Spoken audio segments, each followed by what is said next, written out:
आपने ये सुना ही होगा कि स्केचिंग कितनी ज़्यादा इंपॉर्टेंट है एक आर्टिस्ट की लाइफ में, अगर एक आर्टिस्ट को सीरियसली ग्रो करना है, इंप्रूव करना है अपने आप को। अब आप में से बहुत सारे लोगों को प्रॉब्लम ये आती होगी कि स्केच क्या करें, कैसे करें, कोई है नहीं साथ में करने वाला, तो मैं यहाँ पे आपके साथ हूँ। आपके साथ-साथ मैं स्केच करूँगा। स्केच विथ मी का एपिसोड है ये। इसमें मेरी कोशिश ये रहती है कि रियल टाइम पूरा वीडियो हो, कोई कट वट ना हो, ताकि वीडियो को देख-देख के आप मेरे साथ-साथ स्केच कर सको पूरी वीडियो में। तो पेन, पेंसिल, पेपर जो भी आपके पास है उसको उठा लीजिए, मेरे साथ-साथ स्केचिंग कीजिएगा इस पूरी वीडियो के दौरान। अब एक और खूबसूरत अनाउंसमेंट आप सभी के लिए कि हम शुरू कर रहे हैं स्केच विथ मी का कॉन्टेस्ट भी, जहाँ पे आप इस कॉन्टेस्ट में पार्टिसिपेट कर सकते हो और आपका जो सबसे बेस्ट स्केच इसमें जो सिलेक्ट होगा, ओके, सबसे बेस्ट स्केचिंग जिसके द्वारा बनाई जाएगी, उसको हमारे टीम की तरफ से हमारा जो इंस्टाग्राम का 3 फीचरिंग पेज है जो आप यहाँ पे देख सकते हो, इन तीनों फीचरिंग पेज में आपके आर्टवर्क को स्टोरीज में शेयर किया जाएगा। जो पेड प्रमोशंस होते हैं, इंटरनेशनल आर्टिस्टों के आर्टवर्क्स इस पेज में प्रमोट किए जाते हैं, जो जब तमाम दुनिया भर के आर्टिस्टों के आर्टवर्क्स इस पेज में प्रमोट किए जाते हैं, स्टोरीज में शेयर किए जाते हैं। तो जो बेस्ट स्केचिंग स्केच विथ मी के एपिसोड के दौरान करेंगे, उनके टॉप 3 लोगों के आर्टवर्क को इस इंस्टाग्राम के फीचरिंग पेज में स्टोरीज में प्रमोट किया जाएगा, पहली चीज। दूसरा, जो टॉप 1 पर्सन होगा जिसकी स्केचिंग सबसे ज्यादा अच्छी होगी, उस पर्सन को हमारा एक पेड ट्रेनिंग है, कमीशन आर्टवर्क की मास्टर क्लास, उनको as a bonus free gift के तौर पे दी जाएगी। अब इस स्केच विथ मी कॉन्टेस्ट में पार्टिसिपेट कैसे करें, बहुत बेसिक सी रूल है, बहुत सिंपल रूल है, उसको नीचे लिंक में शेयर किया गया है। कुछ 4-5 स्टेप्स हैं, बहुत सिंपल है, बहुत कंप्लीटली फ्री है। बिल्कुल पार्टिसिपेट कीजिएगा। इससे आपको प्राइजेस तो मिल रहे हैं, उस चीज़ के लिए नहीं, बल्कि इस चीज़ के लिए भी कि आपको इस कॉन्टेस्ट का पार्ट बनने का मौका मिले, ताकि आप एक्चुअल में अपनी प्रैक्टिस करो। इस वीडियो को यूट्यूब में इधर उधर वीडियो देख के सिर्फ टाइम पास नहीं करो, एक्चुअल में प्रैक्टिस करो। जो चीज़ें आपके सामने आ रही हैं उसके साथ जुड़ो दिल से। ओके, सिर्फ वीडियो को देख लेना से अगर काफ़ी होता तो हर कोई आर्टिस्ट होता, ओके। लेकिन अगर आप सीरियस आर्ट लवर हैं तो इस कॉन्टेस्ट में भी पार्ट लीजिएगा, प्लस इस वीडियो को साथ साथ देखिएगा, स्केच कीजिएगा। बहुत सिंपल सा रूल है। कुछ बेसिक चीज़ें मैं आपको बता देता हूँ कि सिंपली इस वीडियो को आपको पूरा देखना है। जो स्केचेस बनाए जा रहे हैं उसको आपको भी बनाना है, पॉइंटर्स भी शेयर किए जाएंगे, आप उसको देख लो, पहले सुन लो अच्छे से, या आप साथ साथ बनाओ, या आपके ऊपर है कि वीडियो को आप एक बार देखो, 2 बार देखो। लेकिन इस वीडियो में जो स्केचेस बनाए गए हैं, साइड में रेफरेंस इमेज डाली गई है, ओके। आगे वीडियो में रेफरेंस इमेज आएगी, स्केचेस बनते हुए आएंगे, तो रेफरेंस इमेज को देखना है, वीडियो को देखना है, और आपको साथ साथ स्केच करना है। और उस स्केच को आपको अपनी इंस्टाग्राम में शेयर करना है, अपनी स्टोरीज में, और मुझे टैग करना है। और इसके अलावा कुछ 1-2 बेसिक रूल और हैं, वो नीचे लिंक में दिए गए हैं। और जब सबसे अच्छा जिसका स्केच होगा, उस पर्सन को ये चीज़ें, ये गिफ्ट, ये बोनसेस दिए जाएंगे। अब एक और चीज़ कि ये जो कॉन्टेस्ट है ये सिर्फ 2 दिन के लिए लागू होगा, यानी कि आज जब ये वीडियो अपलोड की गई है, प्लस कल, ओके। यहाँ पे डेट नीचे मेंशन किया गया है, ये वीडियो कब अपलोड हुई आप देख सकते हो। तो आज का पूरा दिन प्लस कल का पूरा दिन, इस टाइम पीरियड के अंदर ही आपको स्केच करके उसे अपलोड करके सारे रूल्स को फॉलो करना है, ताकि आप इस कॉन्टेस्ट का पार्ट रहें, ओके। सो इसी के साथ ये एपिसोड को अब मैं शुरू करता हूं। अपना पेन, पेंसिल, पेपर सब रेडी करके शुरू करो मेरे साथ साथ sketch with me. Reference image जो शेयर किए गए हैं आपको उसी का स्केच करना है, कुछ किसी और का नहीं, ओके। ये भी एक इंपॉर्टेंट पॉइंट है। इसके अलावा कुछ और बेसिक रूल है, नीचे लिंक दिया गया है, वहां पे मेंशन सब कुछ कर दिया गया है। तो प्लीज हर एक पॉइंट को फॉलो कर लीजिएगा, अदरवाइज आप डिस्क्वालीफाई हो जाएंगे। बहुत बेसिक से पॉइंट है, एक बार आप देखोगे आप इजीली फॉलो कर सकते हो, स्केच विथ मी का पार्ट बन सकते हो। आपकी ग्रोथ के लिए, आपकी स्केचिंग जर्नी के लिए ये कॉन्टेस्ट हम शुरू कर रहे हैं, सो दैट आप सभी को इसका बेनिफिट मिल सके, आप सभी लोग एफर्ट डाल सकें, सिर्फ देखें नहीं बल्कि एक्शन ले सकें इस जर्नी में साथ चलने के लिए। तो अब मैं शुरू करता हूं स्केच विथ मी का ये एपिसोड। मेक श्योर कि 2 मिनट निकाल के उस रूल्स को एक बार पढ़ लीजिए, एंड साथ साथ अब शुरू करते हैं स्केच विथ मी का ये एपिसोड। तो पेन या पेंसिल जो भी आपके पास है उसको उठा लीजिए। मैंने यहाँ पे पेन को उठाया है। इस वीडियो में मैं आपको 6 टिप्स भी ऐसे शेयर करूँगा जो आपकी स्केचिंग जर्नी में आपको बहुत ज़्यादा हेल्प करेगी ग्रो करने में। तो यहाँ पे जब मैं यहाँ पेन को यहाँ पे रगड़ के देख रहा हूँ कि पेन जो मैं इस्तेमाल कर रहा हूँ आज की इस वीडियो में वो कैसा है, वो अच्छा है कि नहीं है। तो यहाँ पे सबसे पहला टिप, ओके, ये 6 टिप में सबसे पहला टिप जो आपको ध्यान रखना है कि अपने पेन और पेंसिल को आपको टेस्ट करना है हमेशा। आप सबसे बड़ी गलती ये करते हो कि आप मुझसे या किसी और से पूछते हो कि सर 2B पेंसिल ले लें क्या, 3B पेंसिल ले लें, 8B अच्छी रहती है क्या? किसी आर्टिस्ट ने तो बोला था कि 10B पेंसिल ले लो, उस आर्टिस्ट ने बोला तो ये वाला पेन ले लो, उस आर्टिस्ट ने तो बॉल पेन बोला, उस आर्टिस्ट ने तो जेल पेन बोला। तो ये सब चीज़ आपको नहीं सुननी है। आपको अपना पेन या पेंसिल जो भी आपके पास है, फ़र्क नहीं पड़ता वो 2B है, 6B है, उसमें कोई ग्रेड लिखा भी है कि नहीं, नटराज की पेंसिल है मान लो, कोई और पेंसिल है, उसमें कुछ लिखा ही नहीं है, ग्रेड ही नहीं लिखा है। तो आप उसको टेस्ट कैसे करोगे? आप ये पूछते रह जाओगे हमेशा कि 2B लें, 3B लें, तो आप लिमिटेड हो जाओगे। तो सबसे पहली चीज़ जो आपको ध्यान रखनी है कि अपना पेन पेंसिल खुद टेस्ट करना सीखो। और वो कैसे होगा? जब आपको पता होगा कि बेसिक प्रिंसिपल्स क्या हैं। प्रिंसिपल का मतलब कि डार्क लाइट करना है, आपको स्केच कैसा बनाना है, डार्क स्केच बनाना है, आपको कॉन्फिडेंटली स्केच करना है, लाइट स्केच करना है, किस टाइप का स्केच चाहते हो आप, ओके, किस तरीके के स्ट्रोक्स आप बना रहे हो। तो उसके हिसाब से जो भी पेन या पेंसिल आपके पास है उसको खुद टेस्ट करना सीखो, किसी और पे डिपेंडेंट मत रहो, वरना कोई भी आपको बेवकूफ़ बना देगा कि अरे इसमें तो 10B पेंसिल ही होती है, इसमें तो 2B ही होती है, इसमें तो 4B होती है। वो सब बेवकूफ़ बनाने वाली बात है, वो बेस लेवल की बात है। ओके, बच्चों को जैसे पढ़ाते हैं ना कि सूरज पूरब से उगता है, पश्चिम में डूबता है, ये बच्चों को पढ़ाने के लिए सही है। तो बच्चों को, छोटे बच्चों को ये चीज़ बताने के लिए सही है कि 2B ले लो बेटा, 3B ले लो, 4B ले लो। बच्चे बच्चे के लेवल पे सही है, लेकिन जब आप थोड़ा मैच्योर लेवल पे प्रैक्टिस करते हो तो आपको अपनी आर्ट का टूल का खुद को समझ होना चाहिए। तो सबसे पहली टिप जो आपको फॉलो करनी है कि कोई भी स्केच करने से पहले उस पेंसिल को या पेन को जो आपके पास है, जिससे आप स्केच करने वाले हो, पेन हो, पेंसिल हो या कुछ और भी हो सकता है, इंक हो सकता है, कोई और मार्कर हो सकता है, कुछ भी हो सकता है, उसको खुद पहले ट्राई करके देखो। ओके, अब जैसे मैंने ये पेन को चलाया तो मैंने थोड़ा हैच करके देखा कि मैं लाइट स्केच करने वाला हूँ, थोड़ा लेयर वाइज करने वाला हूँ, तो उस हिसाब से ये पेन सही है कि नहीं है।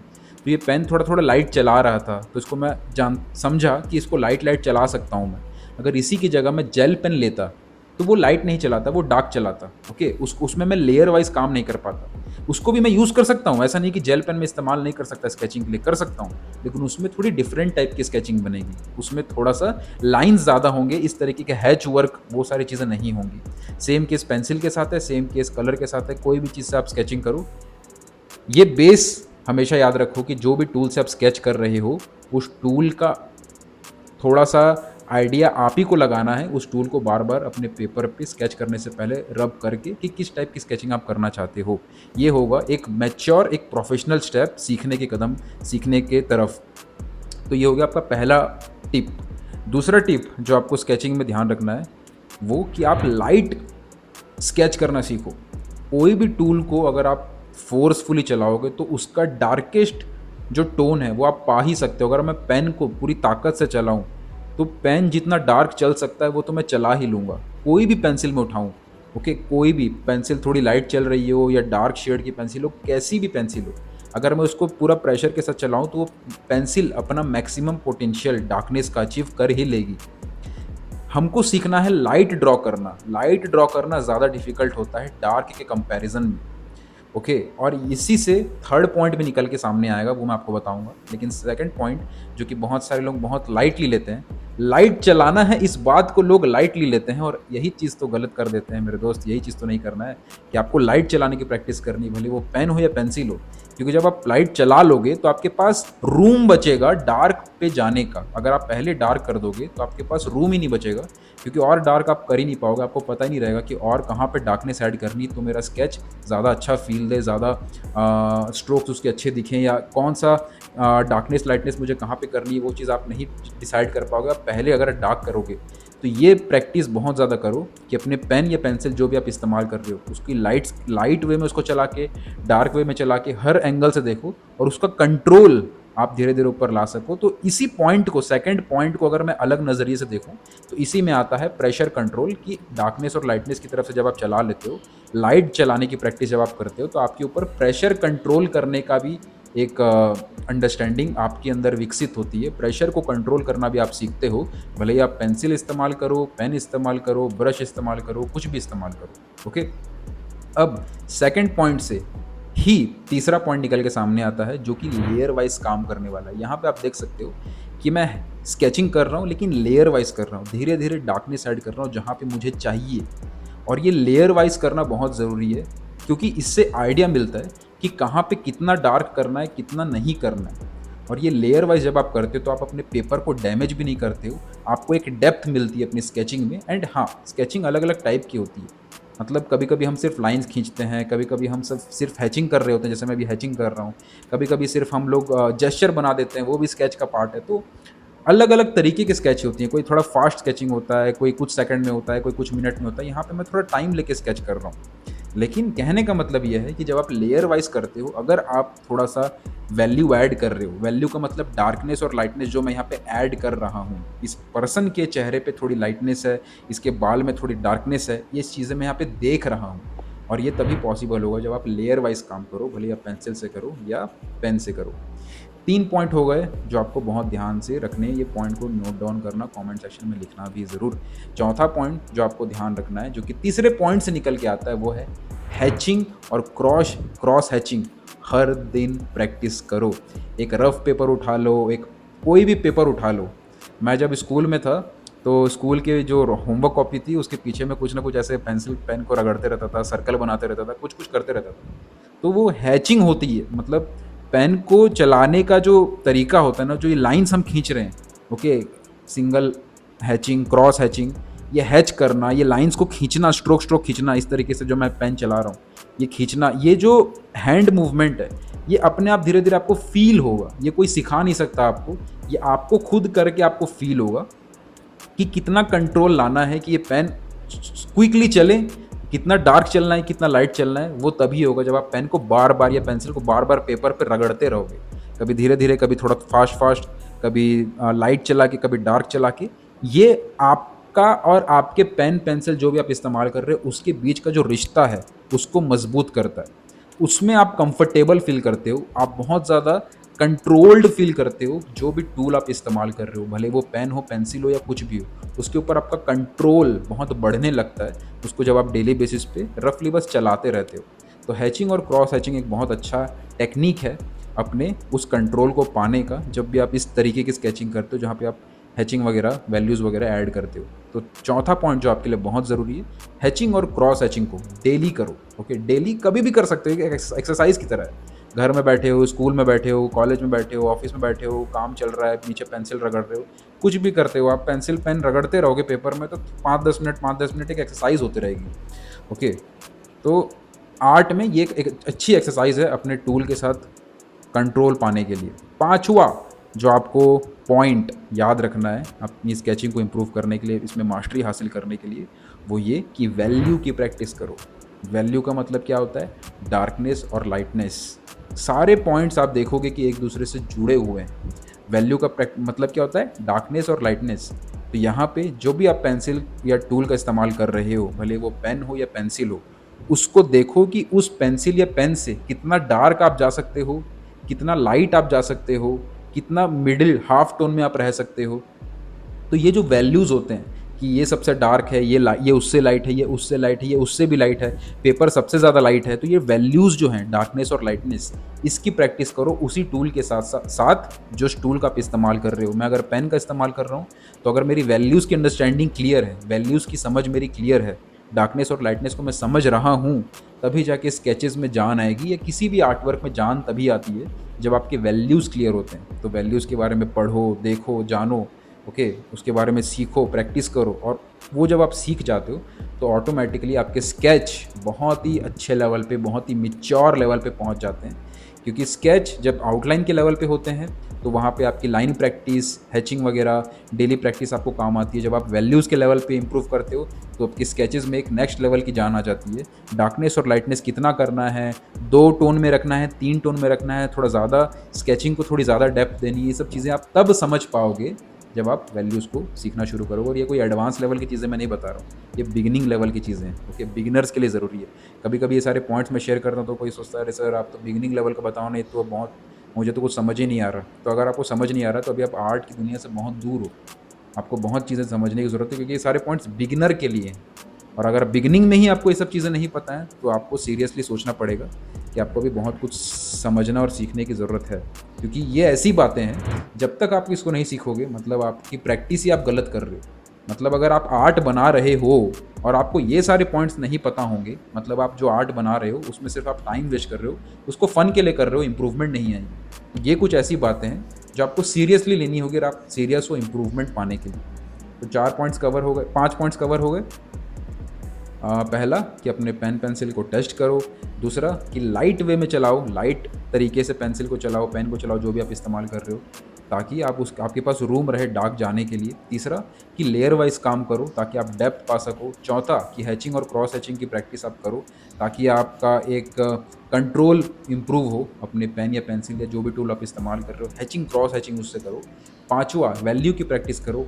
छठवां पॉइंट जो आपको बहुत ज़्यादा ध्यान रखना है अपनी इम्प्रूवमेंट के लिए, और ये एक ऐसा पॉइंट है जो हर कोई नहीं कर सकता, हर कोई फॉलो नहीं करता। मैं कितना भी बोलूँ या कोई कितना भी समझा ले, ये एक ऐसा पॉइंट है जो कुछ समझदार लोग ही फॉलो करते हैं। और अगर आप वो समझदार आदमी हैं, समझदार पर्सन है, तब इस पॉइंट को बहुत सीरियसली सुनिएगा। वो है अपनी गलतियों को ऑब्जर्व करना। प्रैक्टिस प्रैक्टिस प्रैक्टिस प्रैक्टिस बहुत सुना है, ज़रूरी है, इम्पॉर्टेंट है, लेकिन practice without direction, practice without observation is just a waste of time. आप प्रैक्टिस तो कर रहे हो लेकिन अपनी गलतियों को देखने के लिए आपके पास समय नहीं है। थोड़ा सा रुक के देख नहीं रहे हो कि स्केचिंग में मेरी क्या गलती हो रही है, क्या मेरा प्रपोर्शन बिगड़ रहा है, क्या मैं प्रपोर्शन के लिए अलग अलग से प्रैक्टिस करूँ, क्या मेरे वैल्यूज़ ठीक नहीं हो रहे तो मैं अलग से वैल्यूज़ के ऊपर स्टडी करूँ क्या। ये सब चीज़ें सोचने वाली बात है। ओके, वो चीज़ अगर आप नहीं कर रहे हो, जैसे एक आदमी मान लो सिंगर बनना चाहता है, वो स्टेज में जाके परफॉर्म करना चाहता है, उसकी सिंगिंग अगर अच्छी भी है मान लो, ठीक है, वो स्टेज में जाके परफॉर्म किया लेकिन स्टेज में खड़े होता है तो डरता है, तो वो ये भी देखेगा कि स्टेज का फियर भी निकले। स्टेज में परफॉर्म कर रहा है, मान लो रॉक स्टार है, वो परफॉर्म कर रहा है, तो स्टेज का मूवमेंट किस तरीके से ऑडियंस से कनेक्ट करना है, ऐसे बहुत बारीकी बारीकी में बहुत सारी चीज़ें आ जाती हैं। तो अच्छे लेवल पे पहुंचने के लिए उसको सब पे काम करना पड़ता है। तो वैसे ही आर्ट में स्केचिंग एक हिस्सा है। ऐसी बहुत हज़ारों चीज़ें हैं जिसको आपके ऊपर सीखना पड़ेगा, लेकिन जो जो इंपॉर्टेंट चीज़ें उसके ऊपर अगर आप अभी काम नहीं करोगे तो वो चीज़ों के बेस पे सारी चीज़ें होती हैं, तो आपको बाकी चीज़ें भी नहीं मिल पाएंगी। इसलिए ज़रूरी है कि अपनी ऑब्जर्वेशन को इतनी तगड़ी करो। ऑब्जर्वेशन तगड़ी कैसी होगी? मेरे से पूछ के, किसी से पूछ के नहीं। सबसे बड़ी गलती आप लोग ये करते हो कि आप पूछने लग जाते हो कि सर ऑब्जर्वेशन इंप्रूव कैसे करें, सर आप बता दो, सर आप। आपको थोड़ा सा ठहराव चाहिए। आपको अपने आप को जज करना पड़ेगा अपने आर्ट को लेके। ओके, ज़िंदगी में नहीं, अपने आर्ट वर्क पे, कि मैं जो कर रहा हूँ, मैंने ये वाला स्केच किया, थोड़ा देखता हूँ कि क्या मिस्टेक हो रहा है। एक बार पीछे जाओ, ऑब्जर्व करो, उसके बाद दूसरा स्केच चालू करो। हड़बड़ाहट में सिर्फ करते जाऊँगा करते जाऊँगा करते जाऊँगा करोगे तो क्या होगा? आप मिस्टेक नहीं देखोगे, सिर्फ आप करते जाओगे। आपकी प्रैक्टिस तो बहुत हो रही होगी लेकिन उस प्रैक्टिस का रिजल्ट आपको नहीं मिल रहा होगा। तो सबसे इंपॉर्टेंट पॉइंट, छठवां नंबर जो सारे पॉइंट को लेके चलता है, वो यही है कि आपको हर स्केच के बाद ऑब्जर्व करना है, सारे पॉइंट्स को समझना है। अब एक बोनस पॉइंट जो आपके साथ मैं शेयर करूंगा। 6 पॉइंट्स आपने समझे, इन 6 पॉइंट्स को।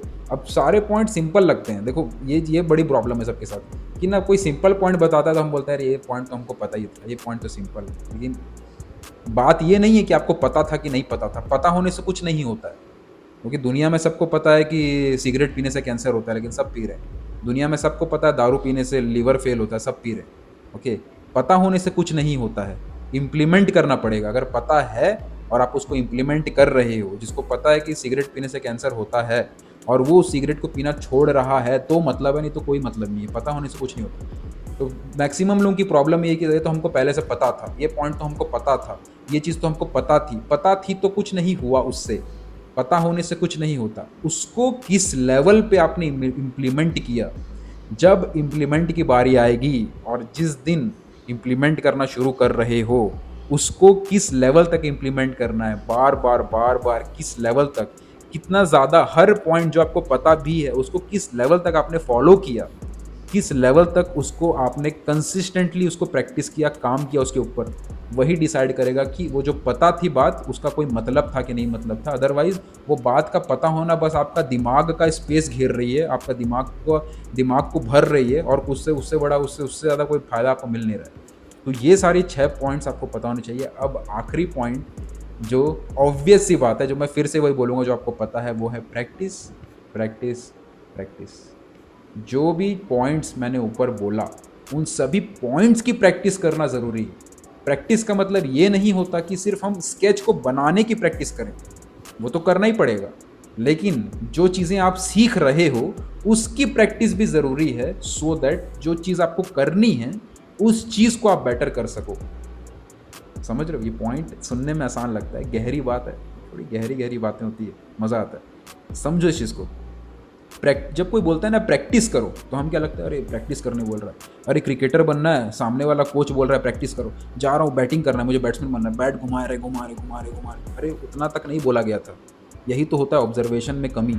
इसी को बोलते हैं सुनने में, सिर्फ सुनने में और समझने में जो फ़र्क है ना, वो यहीं पे आता है कि बैट्समैन को बोला गया प्रैक्टिस करो, इसका मतलब नहीं कि बैट घुमाते जाओ।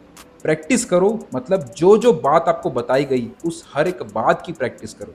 अगर आपको बताया गया है कि एज ए बैट्समैन बनने के लिए आपको एक्सरसाइज करनी है, तो उस एक्सरसाइज की भी प्रैक्टिस करो। आपको बताया गया है कि एज ए बैट्समैन बनने के लिए आपको स्टेमिना के ऊपर काम करना है, आपको रनिंग करनी है, आपको डाइट को फॉलो करना है, आपको ये करना है, आपको वो करना है, हर चीज़ की प्रैक्टिस करो।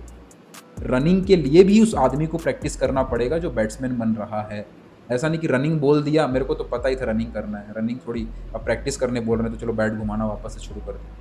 तो प्रैक्टिस का मतलब ये नहीं होता है कि आपको जो कर रहे हो सिर्फ उसी की प्रैक्टिस करो। प्रैक्टिस का मतलब ये भी होता है जो चीज़ आपसे सीखी उसकी भी प्रैक्टिस करो, नहीं तो जो आपने सीखा वो आपने नहीं सीखा, ऐसा आपको लगा कि आपने सीखा पर आपने नहीं सीखा। ये बहुत ज़रूरी है कि आपको जो चीज़ पॉइंट्स यहाँ पे शेयर किए गए कि वैल्यूज़ को समझो, मतलब वैल्यूज़ की भी प्रैक्टिस करो, ताकि वो वैल्यूज़ की प्रैक्टिस आपको स्केचिंग में इम्प्रूवमेंट लाने में हेल्प करे। आपको अगर बोला गया कि क्रॉस हैचिंग हैचिंग करो, तो उस क्रॉस हैचिंग हैचिंग की प्रैक्टिस करो, ताकि वो क्रॉस हैचिंग हैचिंग आपके स्केचेस को इम्प्रूव करने में हेल्प करे। अगर आपको बोला गया कि लाइट बनाना सीखो या फिर लेयर वाइज काम करने के ऊपर काम करो, तो उस चीज़ की भी अलग से प्रैक्टिस करो, सो दैट वो चीज़ें भी आपको अपने फाइनल वर्क में, जो आपका फाइनल गोल है स्केचिंग करना यानी कि बैटिंग करना, उसके ऊपर भी आपको हेल्प करे इम्प्रूव करने में। तो ये सारे पॉइंट्स आपको समझने हैं, ये सारे 6 पॉइंट्स प्लस ये बोनस की प्रैक्टिस प्रैक्टिस प्रैक्टिस, ये चीज़ों के ऊपर आपको काम करना है। And I am damn sure कि अगर आप ये वीडियो को देख रहे हो तो मैं ये समझ सकता हूँ कि आप सारे पॉइंट समझ रहे हो। अगर ये वीडियो को आपने यहाँ तक देख लिया ना, मतलब मैं समझ गया कि आप सीरियस आदमी हो, सीरियस बंदे हो, सीरियस बंदी हो, जो आप सीरियस हो आर्ट को लेके। लेकिन ये चीज़ आपने प्रूफ कर दी कि आप सीरियस हो। यहाँ पे आप प्रैक्टिस कर रहे हो, इस रेफरेंस इमेज को देख रहे हो, साथ साथ स्केच कर रहे हो, वीडियो को समझ रहे हो। इस वीडियो को देख के साथ में स्केच भी करना, ताकि आप अपनी सीरियसनेस को इम्प्लीमेंट कर सको। क्योंकि मैंने क्या बोला, पता होने से कुछ नहीं होता। वीडियो को देख लेना पता होने के बराबर है। वीडियो को देख लेना का मतलब वही है कि हमें पता है कि सिगरेट पीने से कैंसर होता है, लेकिन जब तक इम्प्लीमेंट नहीं करोगे, जब तक कि वीडियो को देख के आप साथ में स्केच नहीं करोगे, जो पॉइंट्स जो बोले गए हैं उसके ऊपर काम करके उसको इम्प्लीमेंट नहीं करोगे, तो कोई मतलब नहीं है ना आर्ट की फील्ड में आने का, ना आर्ट की प्रैक्टिस करने का, ना कुछ भी करने का। और 100 में से 99 लोग यही होते हैं। एंड मैं दावे के साथ बोल सकता हूँ कि इस वीडियो को जितने लोगों ने देखना शुरू किया होगा, उसमें से आधे लोगों ने वीडियो को अब तक छोड़ भी दिया होगा। और यह है कड़वी सच्चाई कि लोग फन के पीछे भाग रहे हैं, एंटरटेनमेंट के पीछे भाग रहे हैं, लर्निंग कोई नहीं चाह रहा है। और जो लर्निंग चाह नहीं रहा है वो ग्रो नहीं हो रहा है, फिर लास्ट में यही कहता है कि आर्ट में कुछ नहीं है। इंपॉर्टेंट है समझना। ओके, तो आई होप कि आपको ये एपिसोड अच्छा लगा हो, आपने सारे पॉइंटर्स भी नोट किए हो जो इस लेसन में शेयर किए गए हैं, आपने साथ में स्केच किया हो, इस कॉन्टेस्ट में पार्टिसिपेट किया हो। एंड मैनी कॉन्ग्रेचुलेशन आप सभी को, फर्स्ट ऑफ ऑल, जिन्होंने इस वीडियो को पूरा देखा है। न सिर्फ देखने के लिए आपने देखा है, बल्कि आपने करने के लिए देखा है, आपने एक कदम बढ़ाया, आपने एक्शन लिया है, आपने पेन पेंसिल उठाया है, स्केच किया है, सिर्फ देख के टाइम पास नहीं किया है, बल्कि रियल में एक आर्टिस्ट होने की पहचान दी है, साथ में प्रैक्टिस करके, साथ में स्केच करके। अब इस कॉन्टेस्ट की तरह जो रूल्स शेयर किए गए हैं कि वर्क को शेयर करने के साथ साथ जो भी पॉइंट्स आपके साथ शेयर किए गए उन सभी को करने के बाद आपको within a week, okay, एक हफ्ते के अंदर अंदर जो भी पर्सन इस चीज़ में सिलेक्ट होंगे उनको डायरेक्टली इंस्टाग्राम पे मैसेज कर दिया जाएगा। जो बोनस है, जो गिफ्ट दिए जा रहे हैं उनको डायरेक्टली इंस्टाग्राम में, जो 3 पर्सन जो फीचरिंग के लिए सिलेक्ट हुए हैं उनको, प्लस 1 पर्सन जो कमीशन आर्टवर्क की मास्टर क्लास के लिए सिलेक्ट हुए हैं उनको डायरेक्टली इंस्टाग्राम में मैसेज कर दिया जाएगा। ओके, सो इसी के साथ जो भी आपके सवाल हों, जो भी और कोई सवाल आपके रह गए हों, या कोई मेरा पॉइंट छूट गया हो जो आपको अगर क्लियर नहीं हुआ हो, तो कमेंट सेक्शन में पूछिएगा, आप सभी को मैं ज़रूर रिप्लाई करूंगा, जो भी डाउट्स हो, ताकि आपके क्लियर हो जाए। तो अब मिलते हैं अगले एपिसोड में। और भी कंटेंट और भी लेसन्स आ रहे हैं, आते रहेंगे। सो मेक श्योर कि आप मुझसे कनेक्टेड रहें, ताकि आपको सारी चीज़ें टाइमली मिल सके। और ऐसे ही और भी कॉन्टेस्ट और भी चीज़ें जब होती हैं तो उसका एक टाइम पीरियड होता है कि इसको इसी टाइम पीरियड के अंदर करना है। तो उसके लिए ज़रूरी है कि आप सब्सक्राइब करके बेल आइकन दबा के रखो ताकि आपको टाइमली पता चले। अब मिलते हैं आने वाले लेसन्स में। Thank you so much watching this video and giving your time and efforts. Love art, leave art.